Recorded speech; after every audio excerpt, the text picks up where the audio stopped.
This has been the best E3 of all time if you're a fan of Kingdom Hearts. 3 trailers in total at 3 different press conferences. Even though 2 of those trailers were pretty similar, that was still a lot for us to absorb and learn about this upcoming game, so I've compiled a list with this information. These are 10 things we learned about Kingdom Hearts 3 during E3 2018.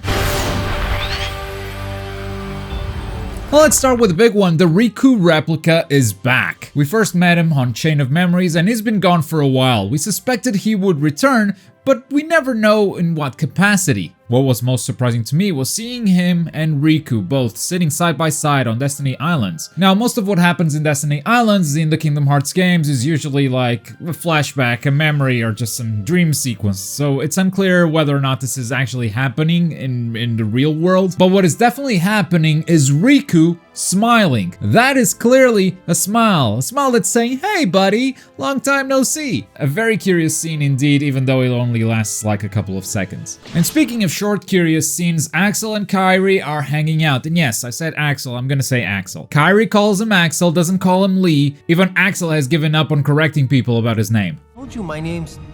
whatever. Axel.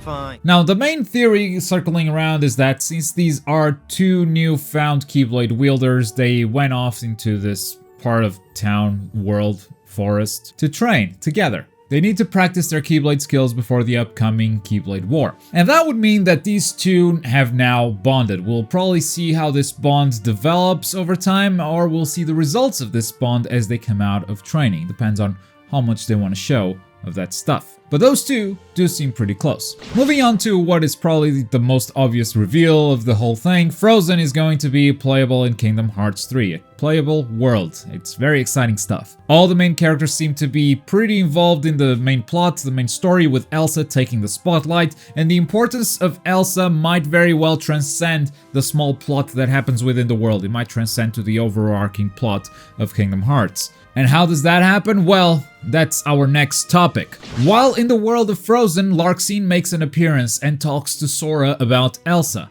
wondering whether she'll choose light or darkness. So Larxene is chasing Elsa, which is curious on its own, but it was the line during the Pirates of the Caribbean trailer that actually made me the most curious. Larxene has been following Elsa and she teases Sora by saying that maybe she's one of the 7 pure lights that the organization needs, one of the new 7 hearts.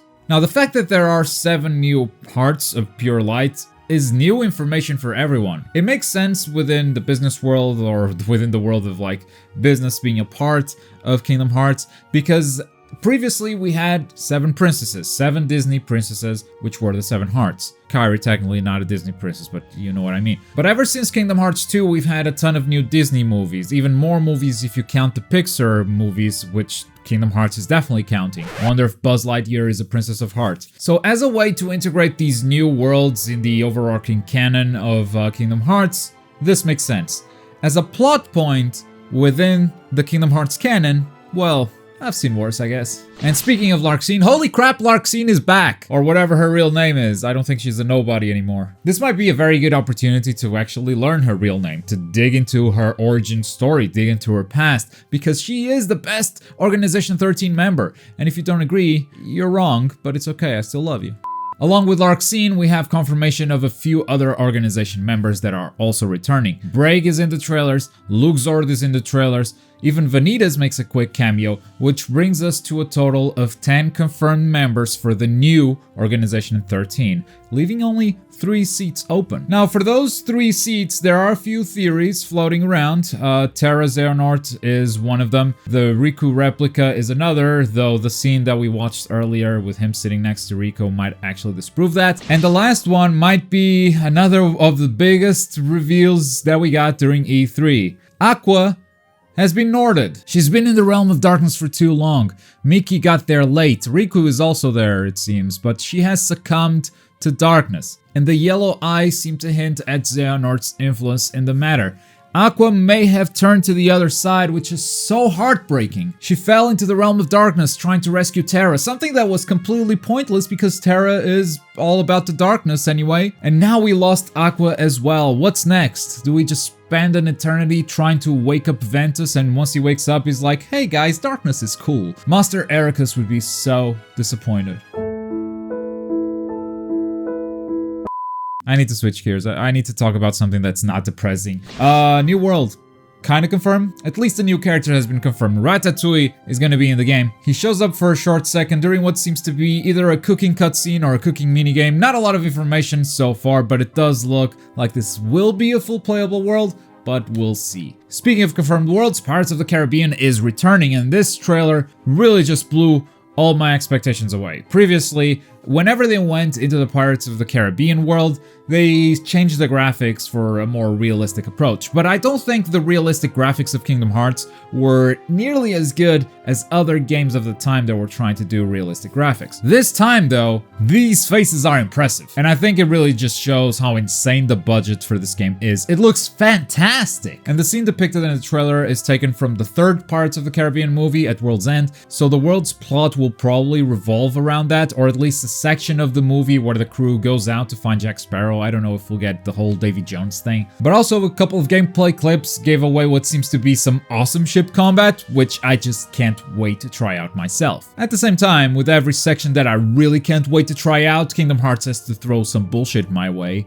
and show some stuff that I'm really not looking forward to. Gummy ship sections are returning. They're back and they seem way more elaborate than before. Now I know some fans out there, they enjoy these sections. I could honestly do without them completely. Just remove them from the game. It will make a better game. That's my opinion. But it seems they're not removing them. They're actually ramping them up, but it's still that core that I hate. So hey, we learned that they're doing more of this stuff. Whether that's a good or a bad thing, I guess that's up to you. And I want to close this video with a reveal that's been very, very underrated. For years, the fans have asked for one thing for the Olympus Coliseum, for the Hercules world, which was fighting against all 4 Titans. Now, the first Kingdom Hearts had a couple of optional boss fights against 2 of the Titans, the Rock Titan and the Ice Titan. And in Kingdom Hearts 3, the Rock Titan has already shown up in a trailer previous to E3. So we already had confirmation that at least that guy would be in the game. But this time, during the Pirates trailer, we get to see the whole gang. Ice, wind, and lava. All the Titans are here for the first time ever in a single game. You guys have been asking for this for ages,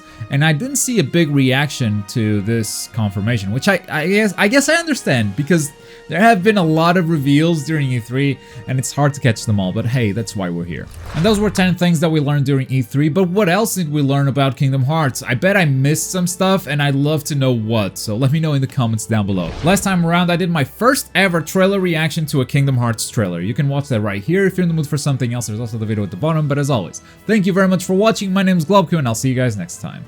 Bye.